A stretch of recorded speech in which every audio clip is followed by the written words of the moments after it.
Moi, j'adore Snapchat. D'ailleurs, n'hésitez pas à suivre Matt Podcast. Si vous avez Snapchat, vous êtes sans doute déjà tombé sur cette. Vous ne remarquez donc rien? C'est pourtant flagrant. Observez ces deux lampes. Elles sont identiques. Coïncidence?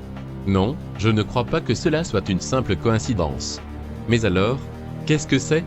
Je vais vous expliquer. Cette petite raclure de bidet de Matt Podcast a plagié sa propre vidéo. Vous n'êtes pas convaincu? Pourtant un nombre important de similarités existe entre ces deux vidéos. Regardez ça. Numéro 2. Numéro 2.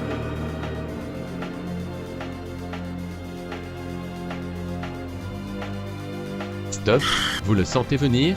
Oui, c'est incontestable. Matt Podcast utilise un langage Illuminati dérivé de la franc-maçonnerie reptilienne non pacifique.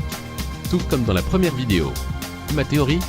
Matt Podcast essaie de communiquer avec l'autre Matt Podcast, c'est-à-dire lui-même, donc son double, pour pouvoir intégrer les Illuminati dans une dimension où il ne s'est pas fait cramer pour plagiat. Mais, attendez, regardez à quoi ressemblent les univers parallèles. Une part de lasagne. Lasagne. Il n'y a qu'un Matt Podcast, donc une lasagne. Il y a 7 lettres dans lasagne et 7 lettres dans Maurice, qui est le deuxième prénom de Matt Podcast comme il le précise lui-même dans cette vidéo. Les deuxième et troisième prénoms sont Marie et Maurice.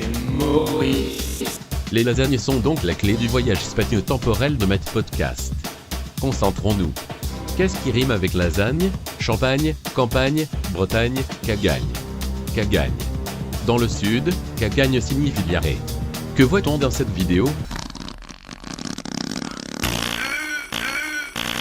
Sans commentaire.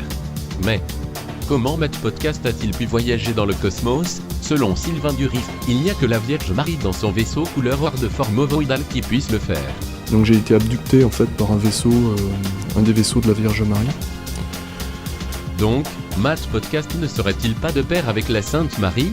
Sylvain Pierre Durif, alias Oriana ou le Grand Monarque, nous aurait-il menti? La prochaine fois, prenez le temps d'y penser. Es ist dem Feind gelungen, die Front in breiter Formation zu durchbrechen.